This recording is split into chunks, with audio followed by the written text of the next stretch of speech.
I've never been able to learn languages. And anyway, there wouldn't be much point learning Hungarian for coming here a couple of days every year. But I do want to greet you in a language which is not common to either you or me, the kind of greeting you would receive if you came with me to Gombe National Park in Tanzania.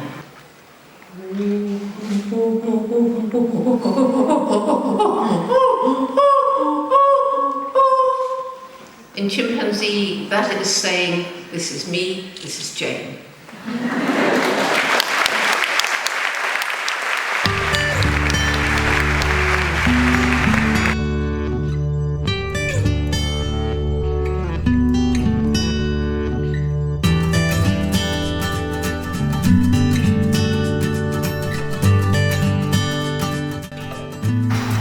Last week I was in Austria, and before that I was in Germany, before that I was in UK, and before that I was in Spain, before that I was in Holland, and before that I was in Congo.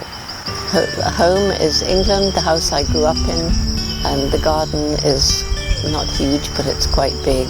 The trees I climbed as a child are there, and so that's where I go in between these endless trips around the world. So 300 days a year I'm on the road, and then in between, in 2 days here, 4 days there, occasionally 3 weeks, like in the summer and Christmas. One tree in the garden still there, beech. I used to climb beech as a child, and beech is still there, much bigger now. I can't climb him anymore. There's no low branches left, they've all gone way up. Whenever I get to a new country, I sort of look around to see if there's somebody who might be interested in starting initially roots and shoots, because that's easy, you just need a group of children. And then maybe there's a champion to start Jane Goodall Institute, and that's what happened in Hungary. And it didn't happen immediately, but finally there's a group of wonderful volunteers, and JGI Hungary is a registered NGO, so here we are. Jane's tree. Jane's tree. Jane's tree.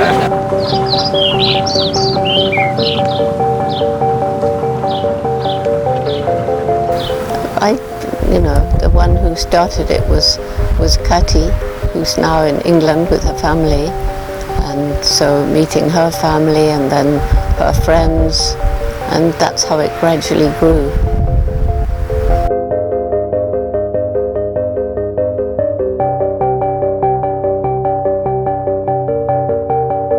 Introduce Walter Inman, because Walter Inman started JGI in Austria. So we're hoping to have closer ties, not only with the Roots and Shoots groups in Hungary, but between Hungary and Austria, and maybe eventually around the borders, so that we will link all of Europe through the JGIs and Roots and Shoots, through cross-border collaboration, which will be very exciting.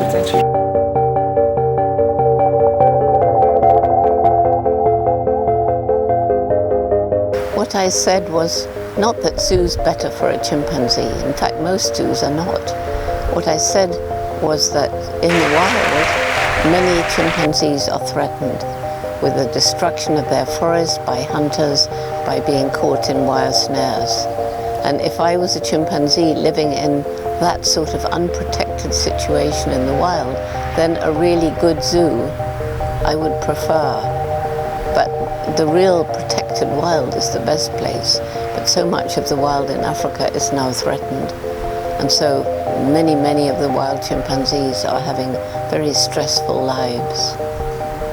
So I like to look at it, I'm imagining I'm a chimpanzee. Would I rather be in the wild, even though there's danger around me? Or would I be rather in a zoo where there's a good social group, where I have lots of stimulation, where I have keepers who understand and care for me? So we're here today to unveil a plaque to a Hungarian who's played an important role in my life and in the conservation of chimpanzees. And that's Dr. Geza Cseleki. And I would like his widow and his son to come and join me here. This Heather and Aidan is their son. And I don't remember when I first met Gaza. It was so long ago. 1968.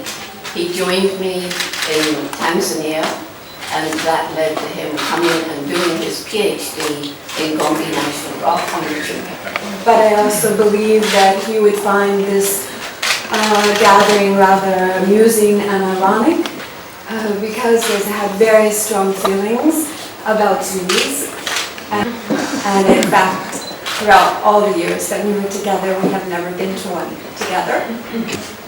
However, he would be very appreciative of everything that is done by all the zoo employees, the directors, the staff, and the visitors to open their hearts to primates and to realize that their lives, that they live here, are as important to them as our lives are to us. We are able to use the maps produced by Google Earth from space. Actually, it's the digital globe which provides these images for Google Earth. And using these high-resolution maps, we've been able to help the villagers around Gombe to create their village land use plans, which they're required to do by the government, but it costs about $20,000. They have to get everybody involved. So normally the villagers, there's no way they can do it. So because the villagers trust us, because of our Take Care program, which has improved their lives, they have set land aside around Gombe to act as a buffer between the chimpanzees of Gombe and the villagers. And the trees have now grown back because of the seeds still in the ground. And 15 years after we began this program, the chimpanzees have 3 times more forest than they have before. And the bare hills around Gombe are once again becoming green and forested.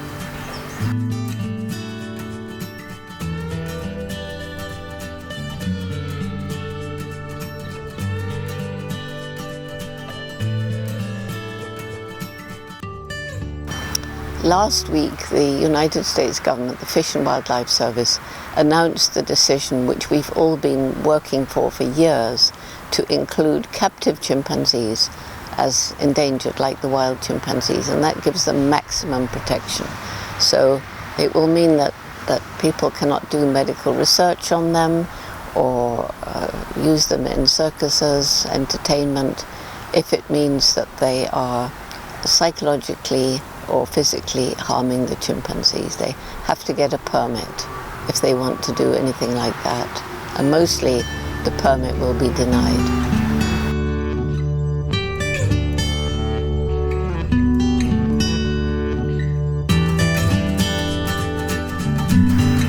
The last book, Seeds of Hope, is about the wonderful kingdom of the plants. And I wrote it because the piece I wrote about plants for the book on endangered animals was too long and the publishers cut it out. So I was going to produce just a little book, but it was as though the plants put roots into my brain and said, Jane, you spent all your life working for animals, now it's our turn. And so they took me really on this amazing journey through the kingdom of the plants. And for me, it was absolutely fascinating. And I hope it will be for the people who buy the book too.